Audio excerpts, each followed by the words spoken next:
There is a fifth dimension. About the unknown. Beyond that which is known to man. The Garden of Thought. The Babylon Project was our last best hope for peace. Unexplained. Mythologies. This is the dimension of imagination. It is an area which we call The Garden of Thought with Jeff Lippman. Eventually, our sun will grow cold and go out. You're listening to something much bigger, something hidden in plain sight. It won't just take us. It'll take Marilyn Monroe and Lao Tzu and Einstein. All of us was for nothing unless we go to the stars. What you're about to learn will completely change the way you experience your mind, your thoughts, and yourself. Let's make sure that history never forgets the name. The Garden of Thought.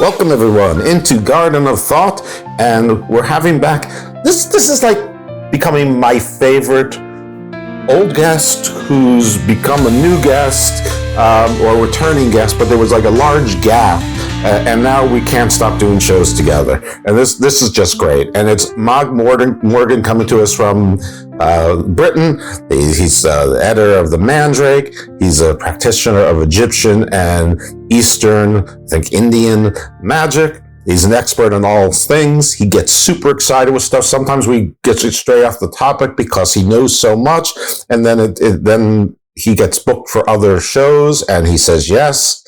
And here we are, straying a little bit from Egypt because I stumbled into my own little, theories, but factual places that are historically recognized, but undercovered for various degree of reason, or various reasons. I don't even know what that last sentence was intended to be. But we're going to talk about ancient Kush, ancient Punt, Nubia. We're going to maybe talk a little bit about the difference between Ethiopia in a biblical sense or historic sense, and Ethiopia, the country now, and maybe get into a little bit of as Libya, but I don't know, but mostly Kush, Punt, Nubia, because they're all talked about in history and in biblical texts, but they're all sort of washed away, mysteries in the sand of time.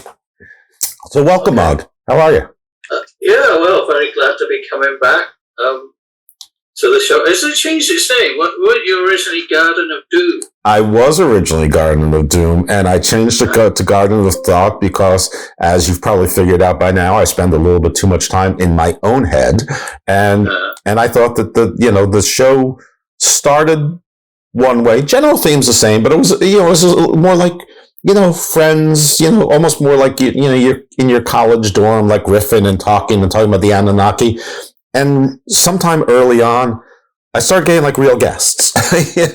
Part of it was from the Nephilim Anthropology Conference. Some was just by asking people, and people with no business saying yes said yes. I started getting to best-selling authors and college professors and people who did the great courses, and then I started covering serious topics, especially. So I created the second title, Garden Views, but it's all in the same feed. So I'm like, this is stupid. So I just changed it to Garden of Thought.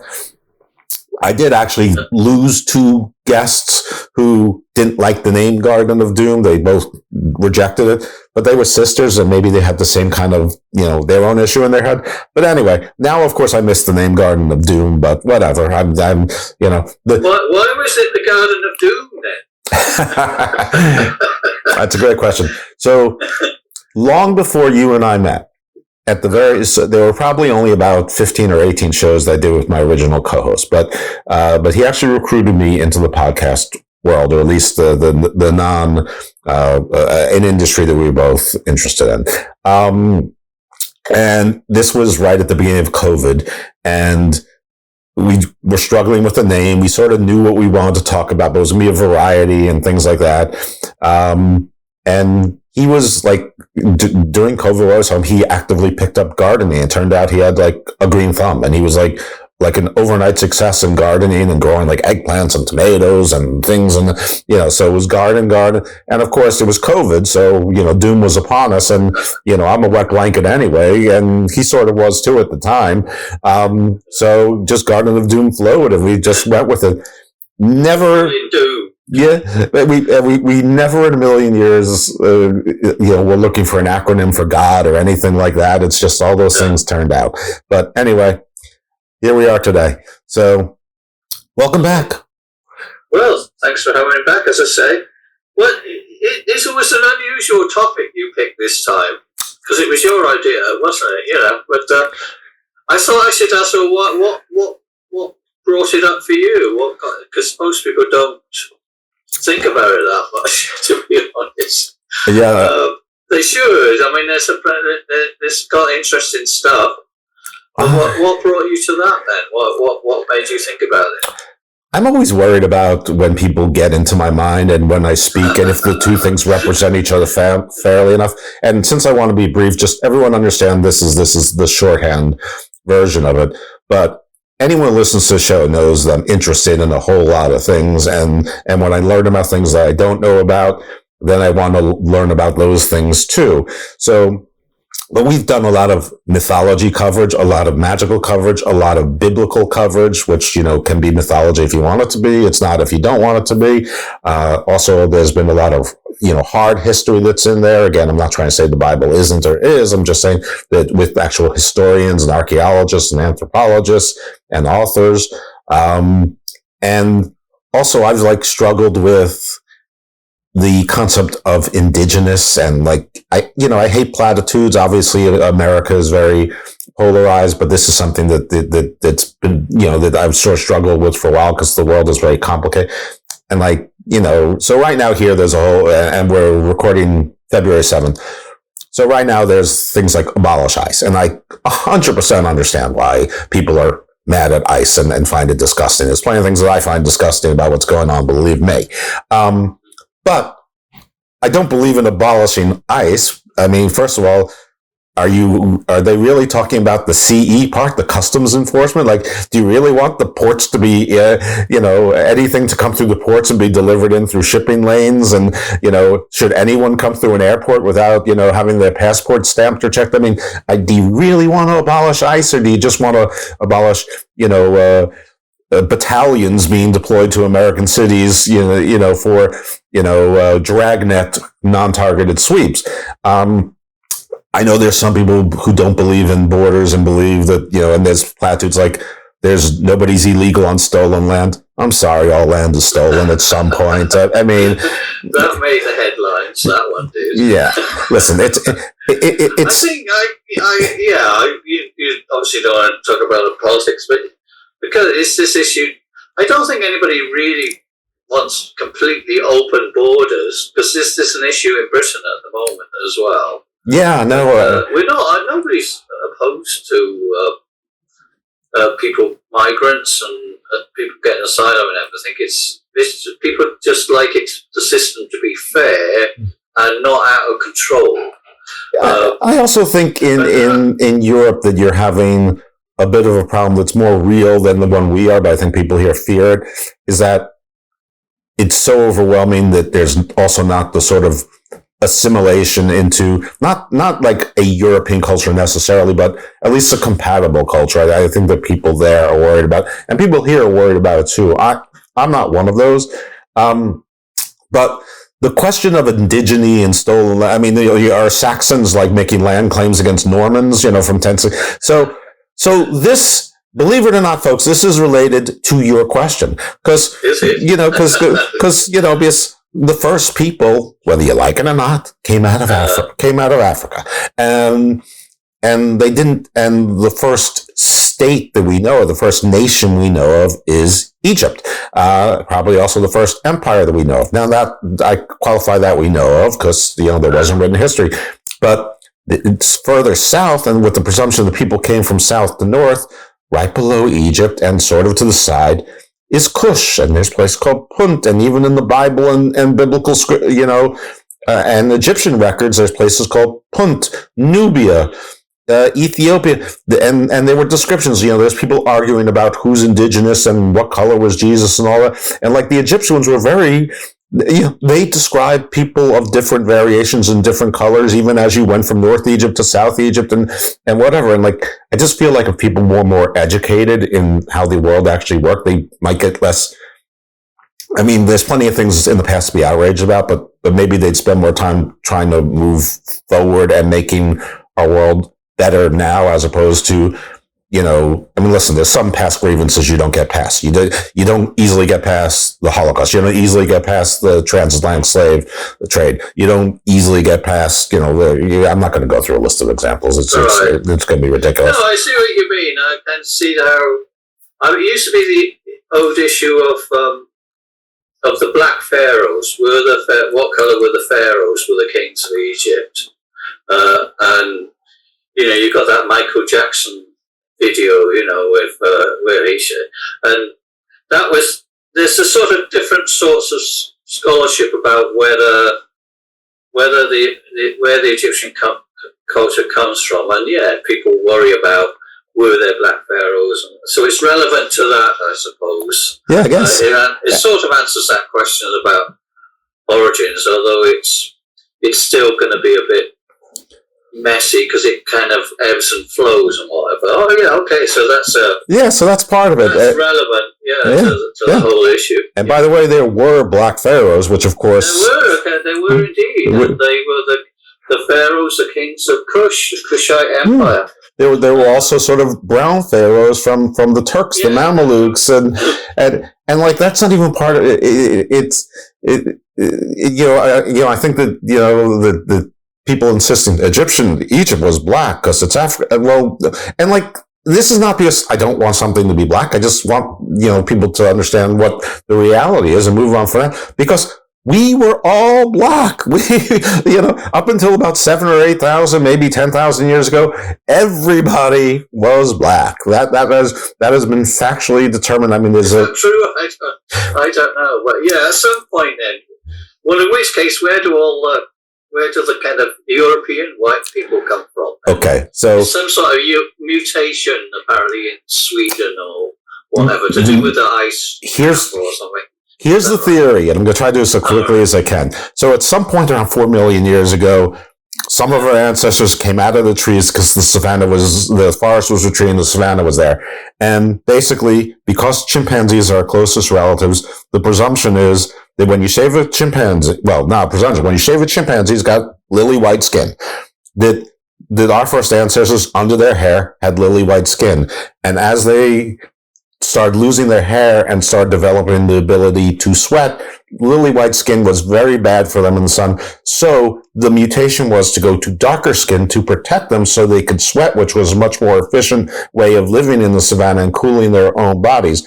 But as people moved into colder and more temperate climates, that became no longer an advantage. It wasn't necessarily a disadvantage, but so like in some parts of the world, just there was a trigger that defaulted back to the original, and people went back to having white skin in those areas. But in other areas, the triggering it never had to happen because you lived in tropical areas, or if you lived in a Mediterranean temperate central zone, it didn't have to trigger all the way back or whatever, or you developed. There's something like 6 generations or 12 generations that your DNA can be altered for markers, which would include, an olive or tan color of skin and all of that. But before that, and listen, nothing happened one day. It's not like 12,000 years ago, everybody, changed colors. It's over a continuum, of course. But we were all, black, brown, whatever you want to call it, until a certain point. And there was a point Where we were all blue-eyed too. That we were all brown skin with blue eyes. Yeah. The blue eyes is supposed to be a mutation as well, isn't it? From colder climates, I suppose. I'm not sure. Yeah. That's anyway, that's weird. It is weird. Okay, well, Kush is still going to be a bit mysterious, Good. because essentially there's all this written text from that area that appears to be written in hieroglyphs, but in fact, I don't think they've translated their language yet. I don't think so either. Well, they haven't got very far with it. So you've got all these possible inscriptions, but which look like they ought to be in the Egyptian language, but they're mysterious. They're untranslated as yet. So in a way, it's not completely going to give up its secrets, not yet anyway, until some clever person works out what it is. So that means, on the face of it, it looks very familiar, certain things from Kush. I could say that all these names, Kush and Nubia and all that, they seem to overlap to some extent as well. And they're sort of different, depending on which phase you're looking at. But say, for instance, we talk about what we now call the Sudan, which is a huge area, probably almost as deep into the Nile, which the Nile flows through. I mean, all these places are sort of clustered around the Nile, more or less. Essentially, at some point in the ancient past, probably in the Old Kingdom, or certainly not very long after that, Egypt had sort of what we know as of Egypt, from sort of Aswan up to the Delta. The people who were there had kind of taken it over, if you like. They had followed the Nile way beyond Aswan, beyond the kind of various cataracts or sort of waterfalls, if you like, but for a long way, maybe for even as 1,000 kilometers, perhaps even more. Actually, Sudan goes in further, and that was essentially conquered by, if you like, or colonized one way or another by the pharaonic Egyptians. Right. And then it didn't mean it was an empty place, right? Obviously, there was a kind of, as you said, there would have been an indigenous culture as well. So, and then at some point, that culture turns the tables on Egypt, and it kind of, because they had their own. I think I read somewhere that probably because the Egyptians didn't kind of wipe them all out, or certainly didn't wipe out their elite groups, their kind of leaderships and chieftains and whatever. They remained fairly intact as a kind of a group within that area. So eventually they did what people do. They pushed the Egyptians back further north, right? And these things are reverted because we go from the north is right at the top, and it goes further down into Africa. So they pushed the Egyptians out to, I suppose, the border would be what we call Aswan now, or a little bit further from that, where Philae is, and that's the border between the two territories. So they push the Egyptians out, but they keep in connection with it. They trade with each other, or they fight with each other, or rival with each other. Or they're friends sometimes. They're allies sometimes. It's very... Sometimes they're friends and sometimes they're allies. So it's very Game of Thrones-ish. It's very Game of Thrones, and then eventually the kind of Kush kingdoms they take over the whole of Egypt. So they push down. They're quite sort of militarily and technologically advanced, and they take over in Egypt, and almost as far as Cairo, the whole of Egypt. They run it. Even further into what is now the Levant, what is now sort of Israel, even as far as Syria. They probably took over all of that. And then eventually the Egyptians turned the table, the native Egyptians, if you like, because there's always this distinction between the two. People say, do they think of themselves as African or whatever, but the sort of native Egyptians, they always kind of see a difference between the two different cultural groups. So eventually as I say, for a period of about 100 years at least, perhaps more, the Kushite pharaohs, the black pharaohs, if you like, for want of a better word, although as you say, it's tricky because, it is already a very diverse culture, the Egyptian ones. They rule for about 100 years and eventually they're pushed back again. And I think even in the end, when the Romans come, which is right at the end of the thing, they never managed to get further into what we call the Sudan now. It was their frontier, and the people were. We have another name then. Another group is called the Beja, which appear in European mythological texts. They're pretty awesome warriors. Of course, they can survive in these various deserts as well as in the Nile Valley. Where do they appear in the mythological texts? I think in some European things you have these races, you have these geographical texts in medieval Europe, in which they show all these strange people with no heads and eyes in their chests and big feet or one leg, or just these sort of strange people that are not, because it's right beyond the frontier of the known world there. So they're the land version of on the sea maps where you put a dragon or a giant sea monster, basically saying don't go there, there's trouble. By the way, I want to give people one reference source and only one, and this is not the only one I draw from, but this is a non-controversial one, I think. Anyway, you want a source? You've got a source. Yeah, it's called it's a book, and it's relatively new. It's called An African History of Africa, and it's by Zeinab Badawi. So I'm going to spell that in case I pronounced it incorrectly, which I probably did. Zeinab Badawi.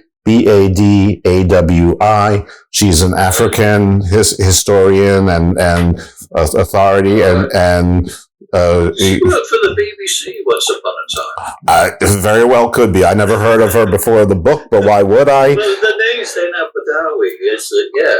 But it was an excellent book. News presenter, but has probably gone back into also doing history and stuff. In some ways, it's a bit of an uncomfortable book, I think, for some folks. But I think it's an honest assessment from an African perspective. She's both Kenyan and Sudanese, I believe. She says it in the book, and she studies and lives there. So anyway, back to our story about the ancient ones. I've got a book as well. Yeah, plug away.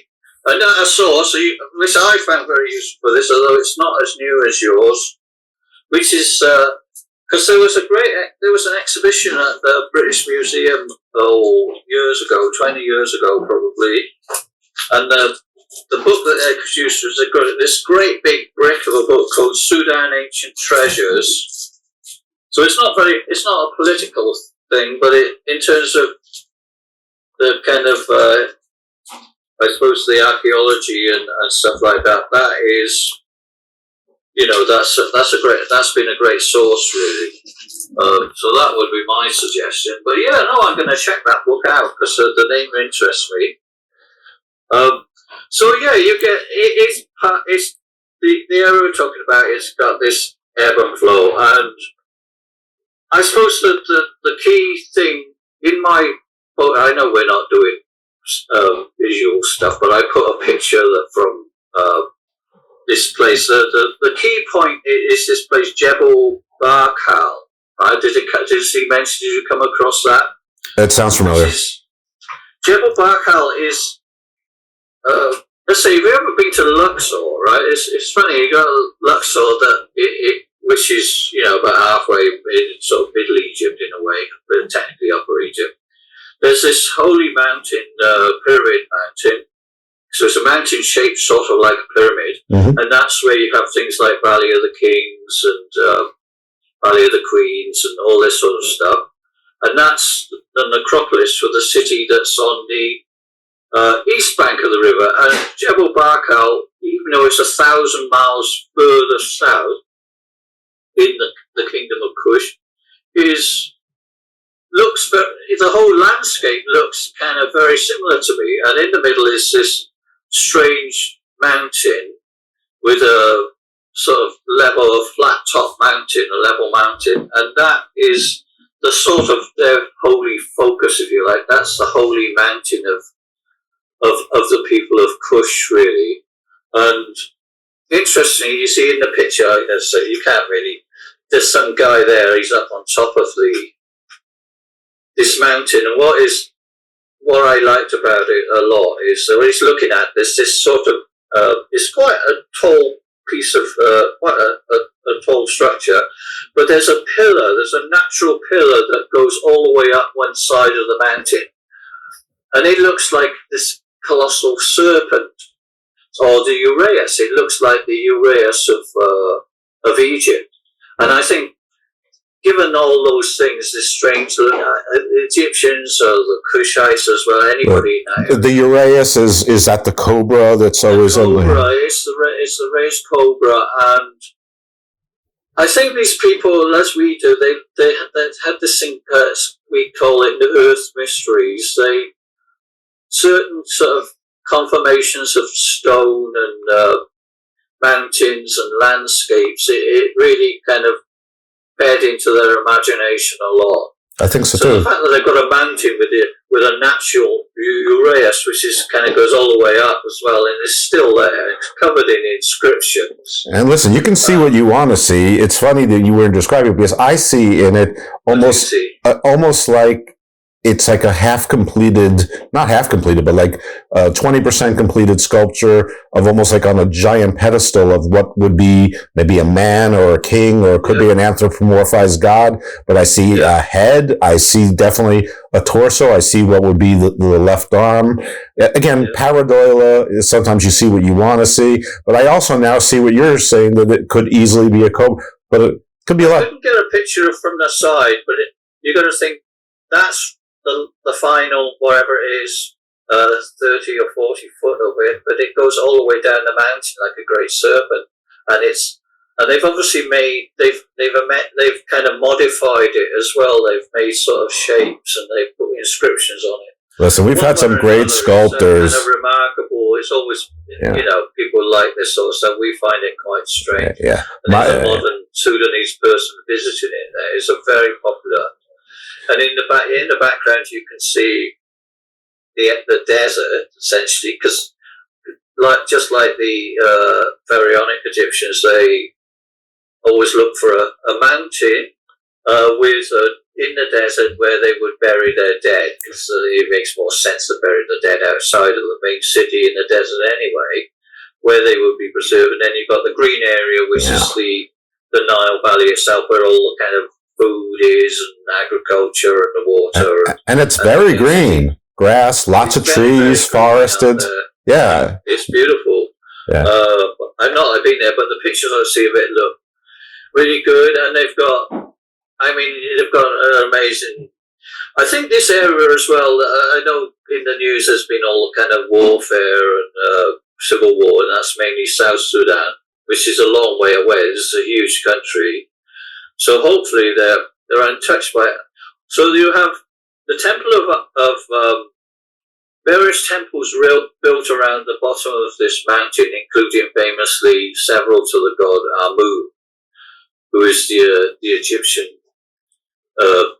sort of creator, demiurge, if you like, demiurgos. Yeah, like the original sun god. And I know people are probably more familiar with Ra, but oftentimes it's Amun Ra, as they sort of synchronize, sort of like Jesus and the Father do a little bit. But also I have heard, and I don't know if you know anything, but Amun, the creator god, is where the word Amen comes from, I think that's quite possible, really. I've heard that a few times, maybe from you, but it could be an echo cycle. I think it must be the case, really. It's so obvious. I can't think any other reason for that. I assure you, I didn't invent it. I didn't come up with it. You might have heard it from me, but I didn't invent it myself. It's not an original thought. I think it's a brilliant idea. especially when you go into the theology of the God Amu in one way or another, which is one of the ways that I kind of intersect with this, because as it happened, I've done a fair amount of work one way or another and on the God Amu and the theology of the God Amu. Not that we really know, as I say, you don't really know how the people of Kush and these other places, Napata, the Meriotic people, how they actually related to that. Because as I say, their theology is not hasn't been translated. You assume that it's similar, but you can't really tell it from their text. But judging by the buildings, because that was the other, they were, when they did control Egypt and rule Egypt, they built and you said, I think, another one of those, and another bark shrine, blah, blah, blah. But actually, their buildings are really, really interesting. And you could assume so from the Egyptian point of view, you think that maybe their theology, maybe they developed, put it this way, a very, very unique theology of the God Amu, which one way or another is actually quite important to us. If I say to you that they have this idea that Amu is responsible for, I suppose, biological diversity. He's not just a sort of creator, but he creates all the different classes of animals, so and things within the world. So they talk about the 10 spheres of Amu, right? So that idea of the 10 spheres or 10 forms of the God Amu. Well, again, 10 spheres. You see, this is if you're going to say Amun is connected with Amen, why not the 10 spheres might be connected with also other systems which break things down into 10 different spheres. And there's a heck of a lot of that within the Egyptian thing. And you can only really learn about it. Also the Kabbalah, the Tree of Life. Kabbalah, I wondered if you think the Kabbalah. Well, yeah, yeah. Spheres of the Tree of Life and everything. Exactly. There's a connection for you, one way or another. And they are neighbors.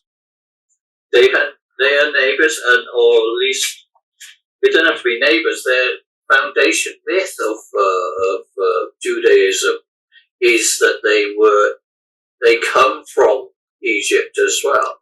A lot of people try to dispute that, but I think it probably, it's pointless. I think it probably happened. I think just because they can't work out what date it did, it's obvious now people really relate to, within Judaism, they very much relate to Egypt as being the place of origin. Well, whether it's historically true or not, I mean, there's a lot of Israel and then the Jews are tied in with Egypt even before they were I mean, Abraham went to Egypt, and I don't know. I don't want to get into that story because it's I don't. You can do it if you like. No. Say, so there's different buildings.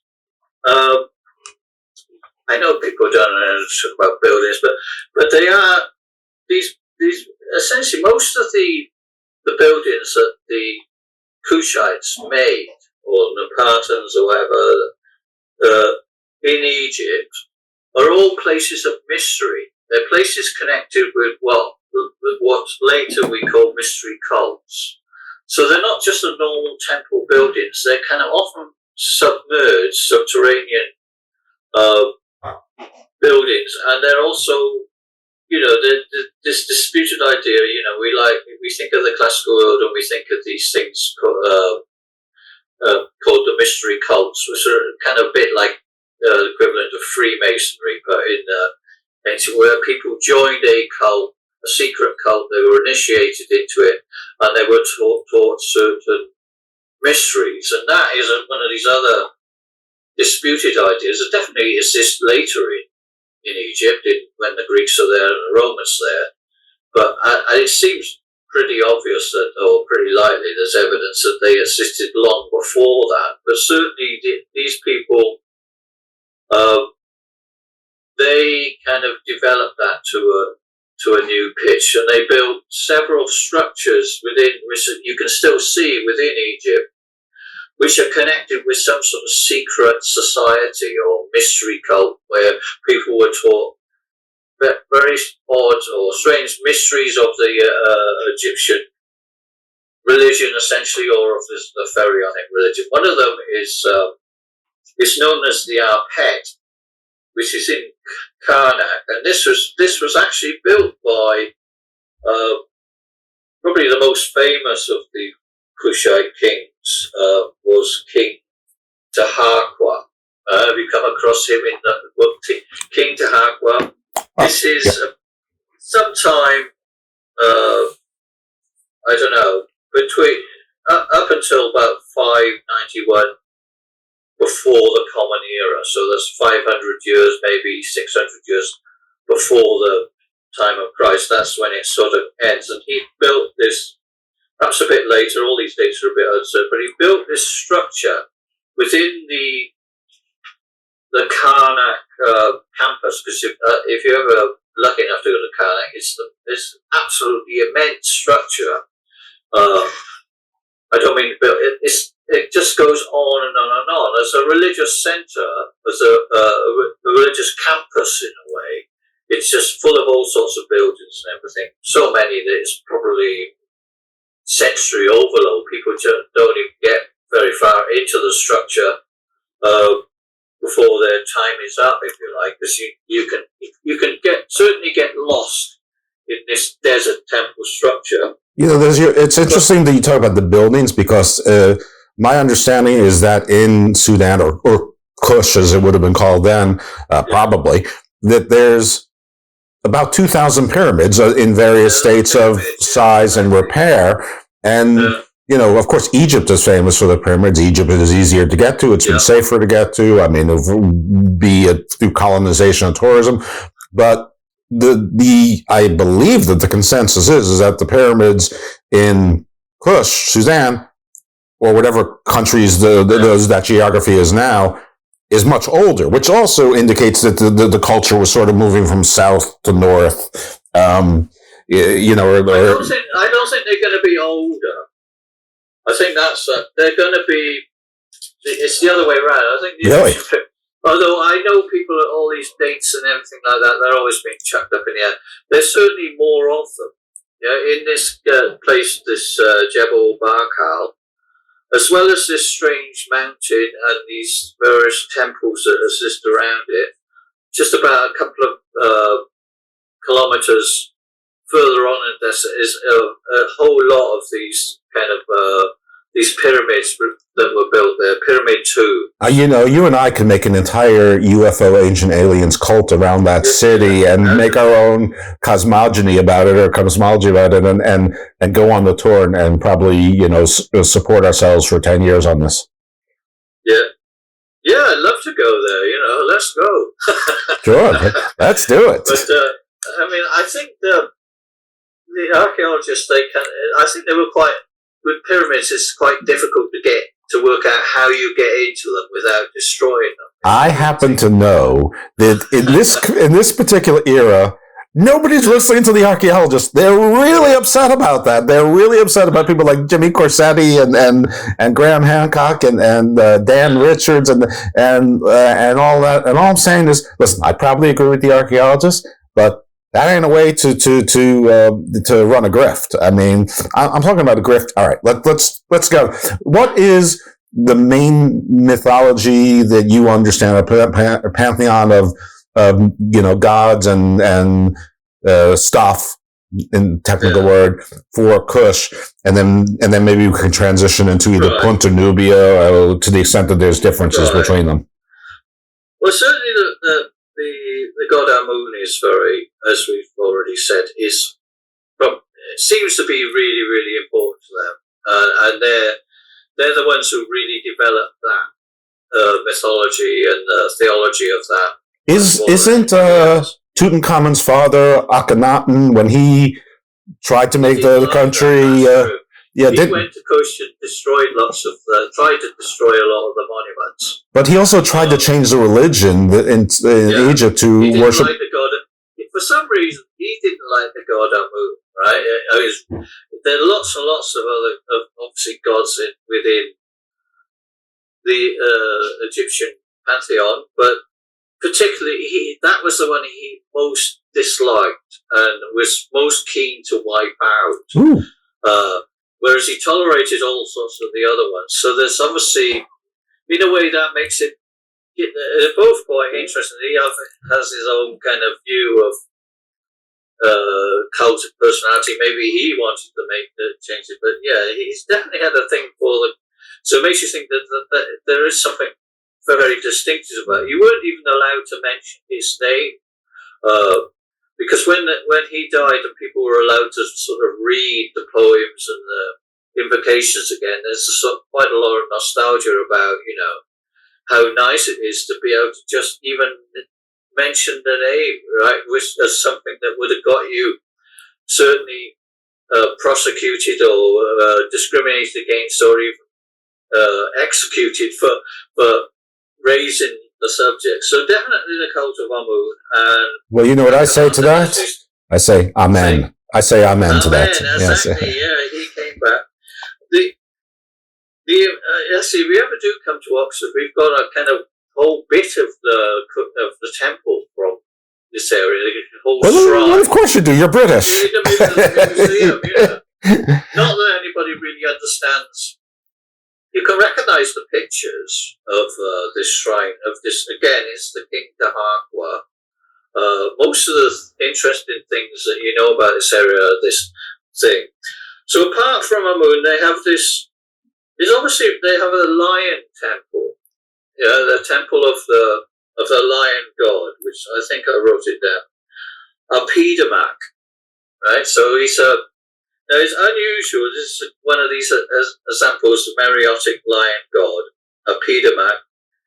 They have a whole temple on the side of the same mountain dedicated to this lion god. And even though you think, well, yeah, that's very Egyptian, isn't it? But actually, it's a male lion. And even though male lion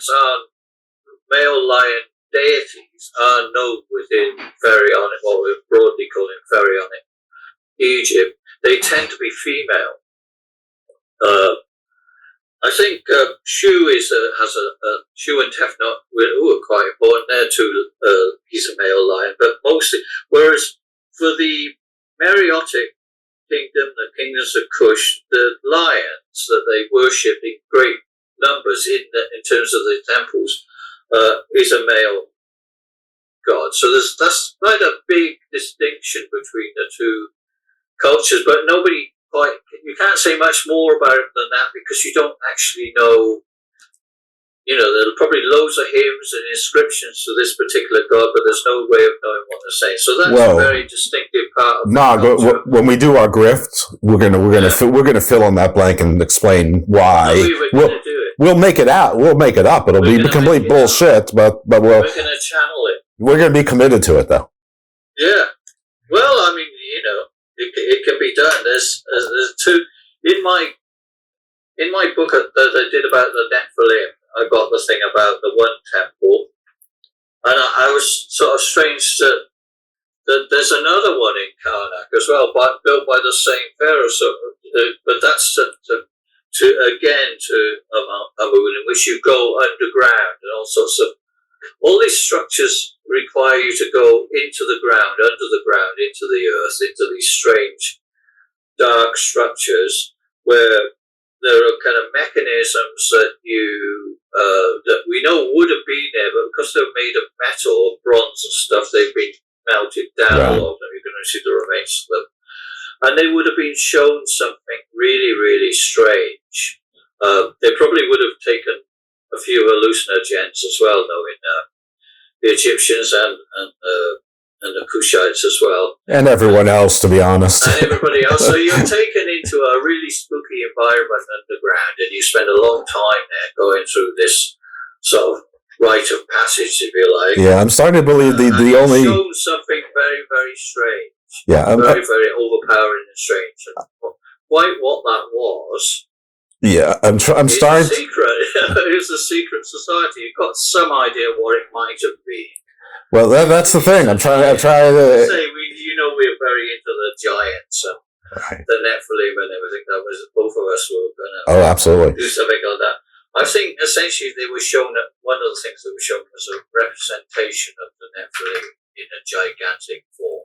Yeah, I'm for that. Deep under the earth, one way or another. I'm starting to think with so many mystery schools and so many these rituals in this, we can call this a cult, but this was the major religion in the region at the time. I'm starting to wonder why the only mystery is how come we're not all in some mystery school or in some secret society. Well, we are, aren't we? Dun dun dun. Oops, we're not supposed to say that. Okay.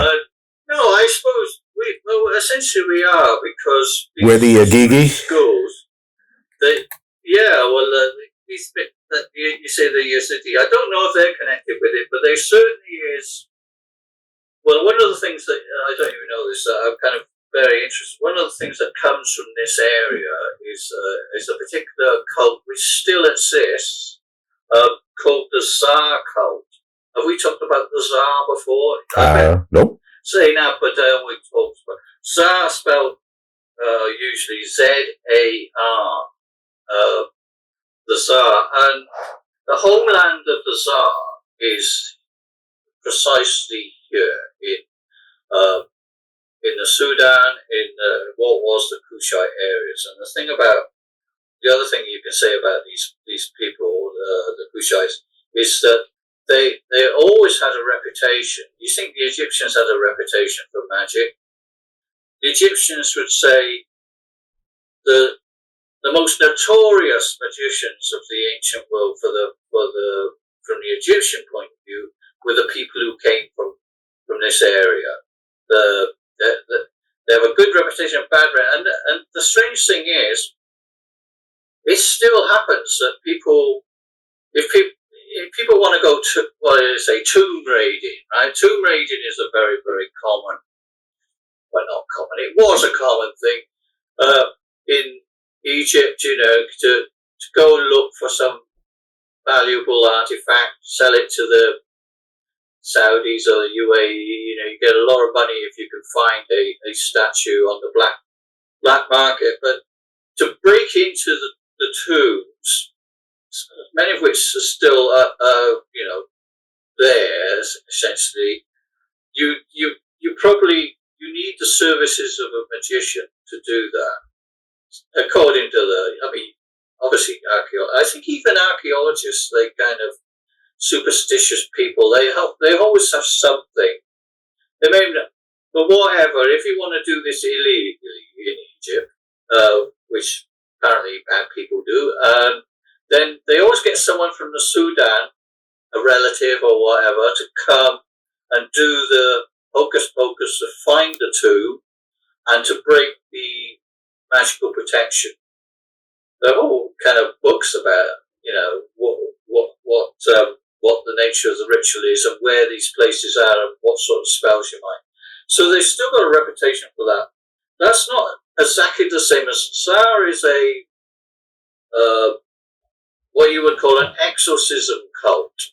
It's an ancient cult. It's more like the way Egyptian religion was practiced by the ordinary people in pharaonic times.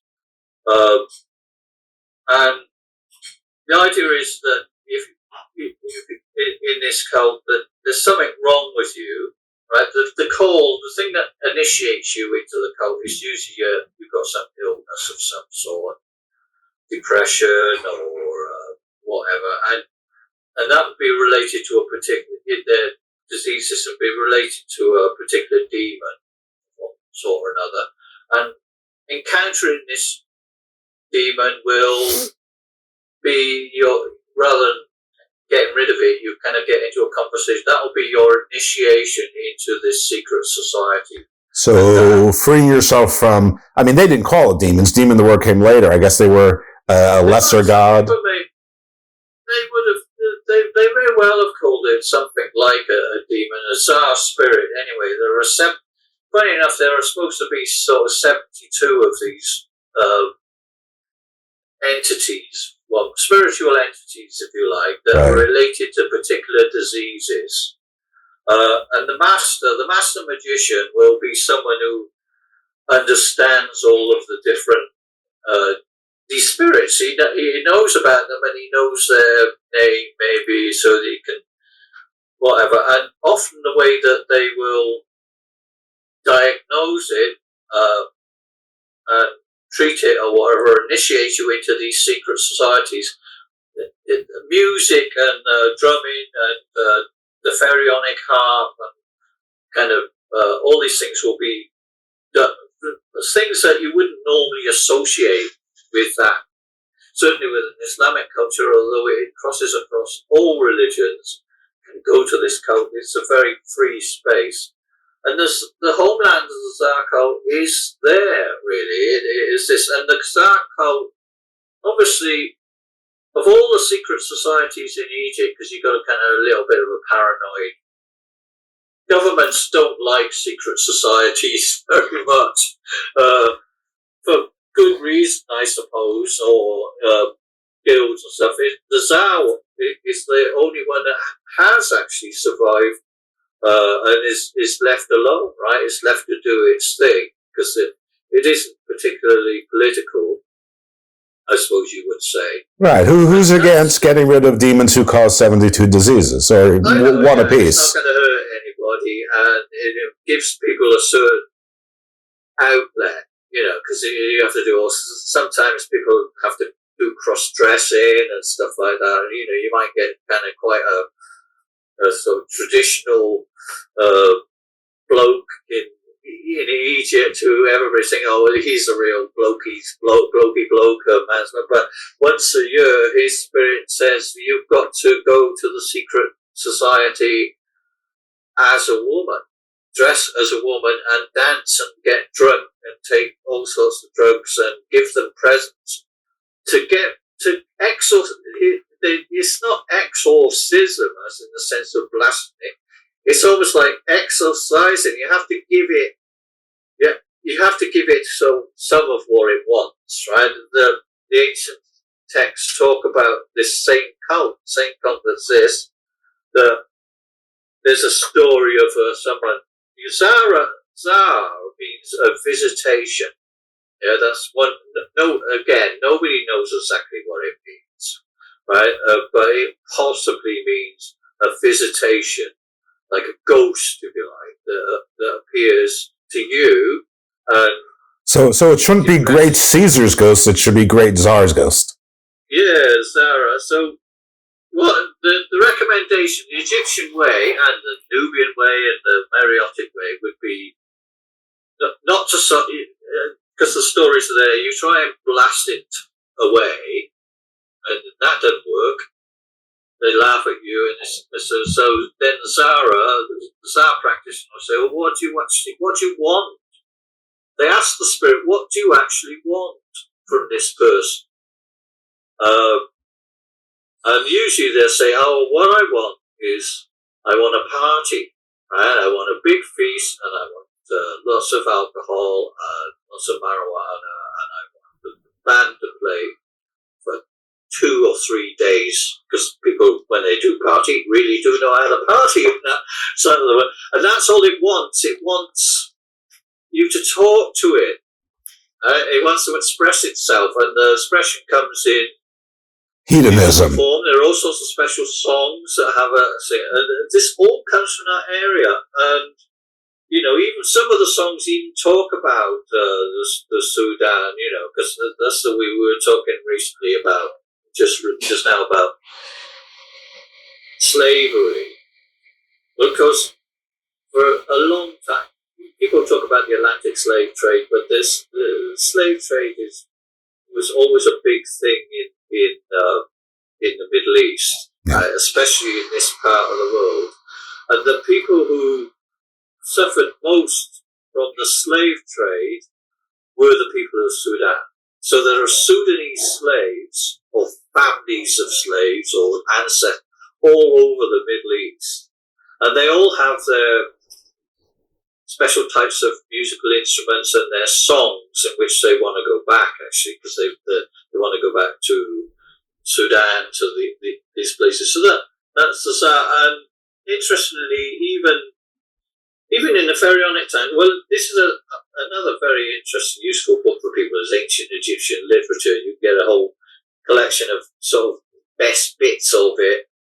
And there's a story cycle of what they call the Demotic language, which is sort of quite late in Egypt, almost overlaps with the Romans. And the story there, as I say, the Nubian sorcerer. There's a story about the Nubian sorcerer who's essentially come from that area and how nasty they are. Wait, don't get too far ahead, because where's Nubia and how is it distinctive from Kush in Egypt? Well, I don't know if it is that distinct, is it? You've got all these different places, as I say, that they're not always very precise. So is it more like who's describing it in the word that they want to use, as opposed to the words that the people in those lands would have used themselves? Well, Nubia is an Egyptian word. If you think of it's the land of gold. I think that's one of the interests that the Egyptians had in the place Ombite. When you talk about Seth the Ombite or Hathor, the golden goddess, there was always a mystery in the classical world. Where did the Egyptians get all this gold from? Because it's everywhere. They've got so much gold, right? They put it everywhere. They almost eat it. And I think Nubia is the land of gold, and that's essentially it's the same place. They talk about when they built the Aswan High Dam. You have to look on the map or something to see where that is. They built this dam in the 1960s, I think it was. So you don't have a flood.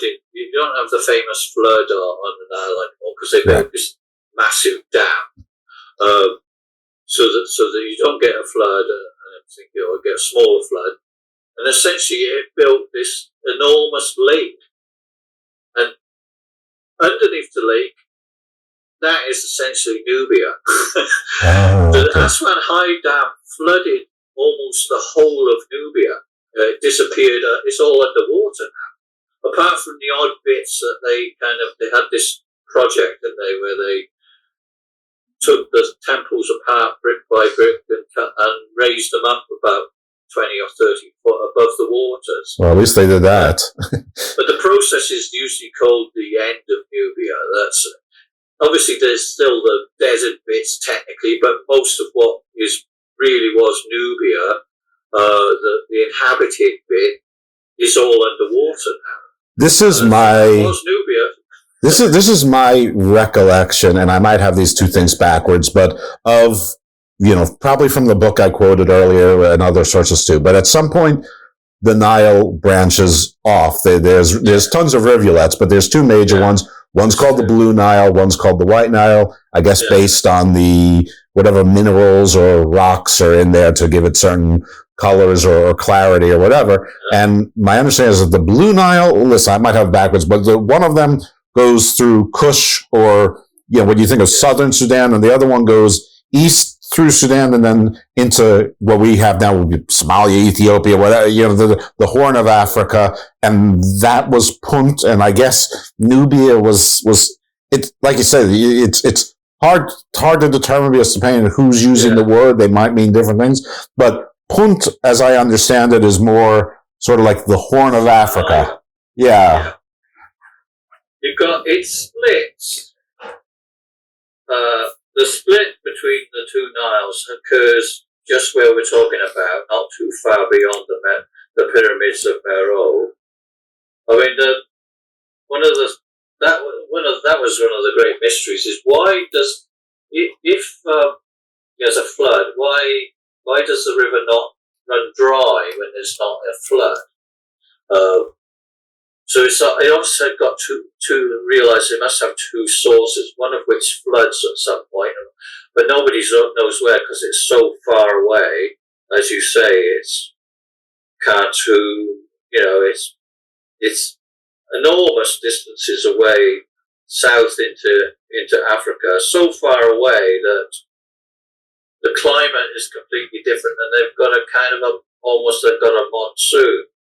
So these are big subjects, because obviously this weather system, this water system, is one of the things that causes not just the river existence, but moves around in the whole of Africa and has created all sorts of other civilizations in the past. So then Ethiopia is kind of further over towards the Red Sea, and then beyond Ethiopia, I mean, you're talking about enormous distances now, is Somalia.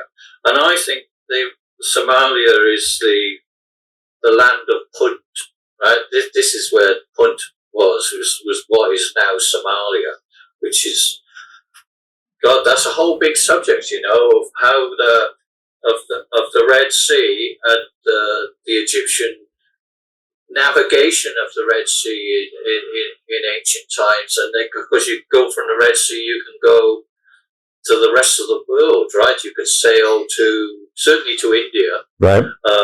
From that sort of waterway. But this famous expedition of Queen Hatshepsut, where I don't know if she actually went herself or she sent a whole bunch of people across the desert to the Red Sea, and then to sail up the Red Sea to this mythical land of Punt, where they found all these strange things. The difficult, the other thing I noticed from this that's sort of related is, if they have a version of Isis in the Kushite Empire, which they do, they have these images of what the goddess Isis and whatever. Now, Isis, they call up the Isis, but they always look different to the more pharaonic Egyptian. How do you put this? The African ideal of beauty, of female beauty, is a lot more. It's bigger, right? It's much bigger. I suppose being kind of corpulent, slightly overweight from a kind of Western point of view, but that is has always been thought of as the attractive. And it's the same with the people they brought back from Hood. They were shorter and they were kind of, heavier, if you like. Stockier. They brought back. Yeah, everyone's seen the statuettes. I mean, and they had the same in Mesopotamia, sort of big-breasted woman, sort of bigger thighs. In my country, you would say thick, but spell it ICCC, But matronly, clearly had engaged in childbirth multiple times, and matronly. Even if they don't, it's a sign of. I suppose, it's a sign that you've got. It's very sensual eating a lot of food, right? So it's a sign, and also it's a sign of prosperity. Yeah, as a fat guy, I agree with all those things. So yeah, to be able to kind of eat wherever you like, and people think that's a healthy woman. She's got plenty of food. She's fit enough to kind of give birth and have a good family and everything. Right. And she likes to have a good time. Well, she can sustain her own life, and she can sustain other lives as well. She's good fun, yeah. So there you go. Hey, look, we've talked for an hour already. Maybe we should wind this up for now. Well, we can. I mean, I have one other question for you, and then we can definitely. What are there major differences in the gods, the pantheon from Punt as to Kush as to Egypt? Well, as I say, I gave you the one, which is this lion god, whose function, who might have been more important than Amun, the lion god. And I suppose if you think about African culture now, the hunting of the lion, whereas in Egypt, that is the hunting of the hippopotamus, right, which is the big thing. big macho thing, if you like, prove yourself, go and hunt a hippo if you've got the box to do it. I don't. On a tiny little kind of equivalent of a paddle board, on a paddle board with a spear hunting a hippopotamus. I don't. You got to have a lot of balls. But for the people in this area, I think, or certainly the mythology of the lion, the hunting of the lion, the kind of persona of the lion, the strength, is probably really, really central to the religion. But as I say, we can't say much more than that. But they certainly built a lot of temples to the lion god. And it'd be interesting to know that. Strange enough, Ramesses II, he actually went into, he wasn't from that area as far as we know. But he was famously went into battle with a lion. I don't know, just to scare people, I suppose. Kind of macho thing. Sure. I've got a pet lion, whatever, or a lion who's going to fight beside. Listen, Mike Tyson had a pet tiger. We get it. Yeah. No, that's so that's, you think, it's probably quite a macho thing, isn't it? Quite sure. It's an incredible warrior culture that we're talking about, but also not in a stupid, horrible way. It's necessary to survive, right? To have that kind of that structure, but at the same time, they're capable of making quite incredible sort of works of art. Well, isn't every mythology, or most mythologies, at its heart, God's created men, and men were tasked with the ability to subjugate nature to its will, and the gods gave approval. I mean, isn't that basically the heart of most religions? Well, you might be right. Or at least the ones that survived. Some arrangement with it.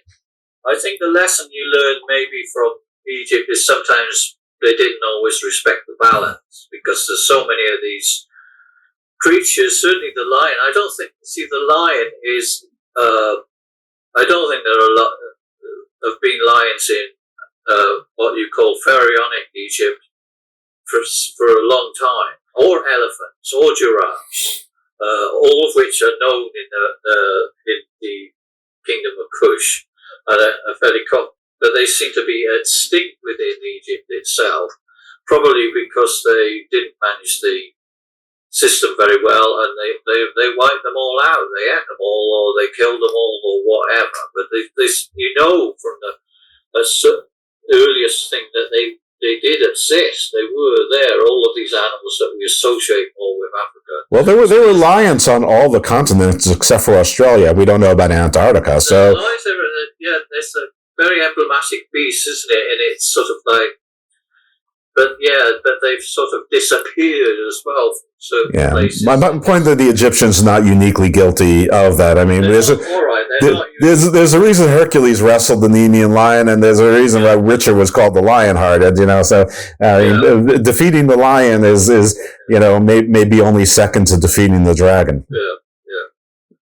Well, there you go, and maybe so there you can finish. We can think of the Sphinx. The Sphinx is supposed to be something. Is a lion structure, a lion's body. Yes.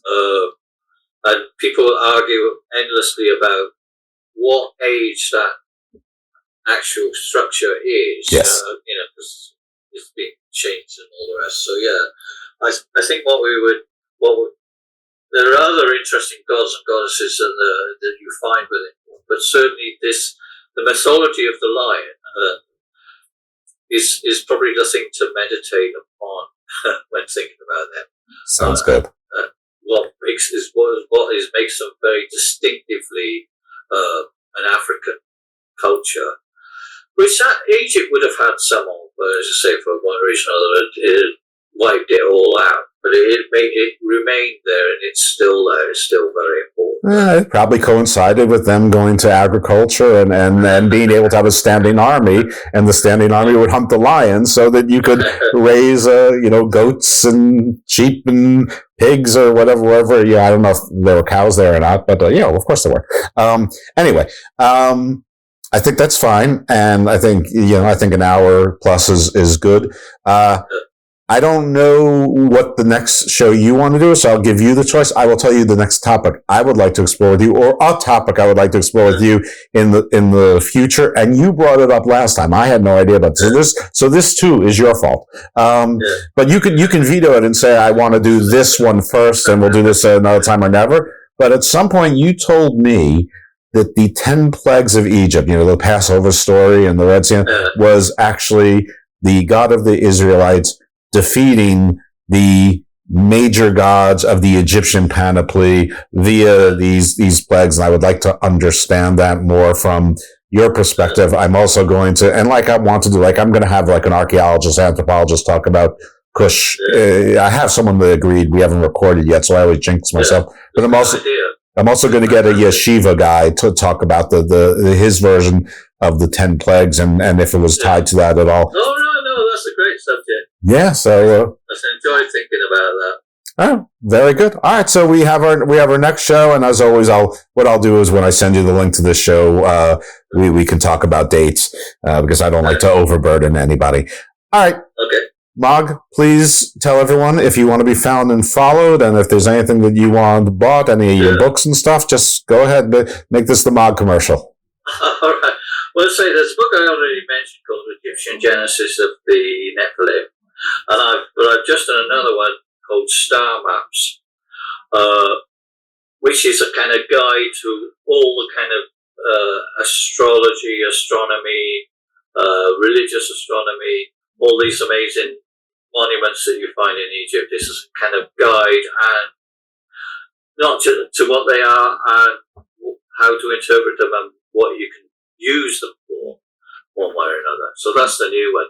Check out Star Maps. You can find me probably best on the mandrake.uk.net website, or just check me out on Facebook, is where I hang out most at the moment. With the rest of us old fuddy-duddies. Oh, that's true. Everybody's migrated somewhere else. Yeah, but you know what? Facebook has been... Facebook has been stubbornly consistent. It keeps going. It does keep going. That's true. Yeah. It hasn't stopped yet. All right. So find me there. Well, you heard all that. His house is called the Mandrake. So that's his newsletter as well. So check that stuff out. And if you are here by accident or you followed Mogg over here, thank you. Welcome. This is called Garden of Thought. I'd love it if you subscribe. It is audio only at present, so you can find it Apple, Spotify, Spreaker, Podbean, iHeart, Amazon, you Audible, you name it. It's everywhere. And you can follow me if you like on the X at Icarus Fell MD. And if you've gone that far, you can certainly find me on Facebook and just, I'm happy to have you there. Actually, I'll give you Jeffrey Lippman, in Maryland, the United States. So there you go. If you want to follow me there, that's fine. If you're interested in wrestling, or even if you're not interested in wrestling, do me a favor and subscribe to the Wrestling Soup and Friendos feed. That is a feed that the good folks at Wrestling Soup have given to some of us to create content. And we, even if you're interested in wrestling, there's lots of great content for you. If there's not, just hit mark as played, but just having subscribers helps too. And while you're there, give a follow to Wrestling Soup as well, because they deserve the ancillary love as well, because they're the ones who create the feed for us. This goes into the Garden of Thought, because the Garden of Thought, at maximum, you're going to get 3 shows a week. A lot of times it's going to be something like this. Mogg's been on the show probably now 7 times. Sometimes it's going to be legal-based or more business or tech or science or something of general interest. I just published a show with an expert on narcissism and escaping narcissistic relationships. So, obviously very different than talking about ancient Kush and gods. And then my little favorite guilty pleasure is my show where I've got a professional wrestler as my co-host, where we talk to someone in wrestling about really anything. It can be wrestling, but always other things, or whether it's what's the best chicken wings in one town to, what is their favorite myth, or what vampire scared them the most, or whatever. And my usual co-host is Mr. Thomas from MLW Wrestling, perennial #1 contender. Used to be PJ Black, who some of you might know as Justin Gabriel when he was in WWE. but I now have a rotating assortment, including Akira Kwan, the leader of Contra. Hail Contra! So finally he's getting his flowers. Vinny Pacifico, who you might know from more horror movies than you know from wrestling, because he's getting cast everywhere. And April Hunter, former WCW girl, Playboy model. She's agreed to be a rotating co-host. And Faye Jackson, legend of women's wrestling and the first lady of Boomaye as well. So lots of fun stuff there. And that is on the Garden of Thought feed, not the Wrestling Super Friendos, but I do populate some of the older shows onto Wrestling Super Friendos as well, because that's just the kind of guy I am. Mogg, is there a particular song that you would like to be the outro? Of course. I think you should put Natasha Atlas. I thought about it this time. Good. So Natasha Atlas has done a song called I Put a Spell on You. Okay. And I think that connects. She's very interested in the Tsar, a modern practitioner of the Tsar as well. That connects with the thing. So very appropriate. Oh my God, it's the first one that comes up. So this is just so easy. But fantastic. Sold and sold. Thank you, Mogg. Thank you, everyone, for tuning in. Please tell your friends. Please subscribe. Please share. And, you'll hear from us later on in the week. You're mine. La la la la la la. You better stop the things you do. I ain't lying. La la la la la. I ain't lying. I can't stand it. You're running around. I can't stand it when you put me down. La la la la. And it's a heart attack because you're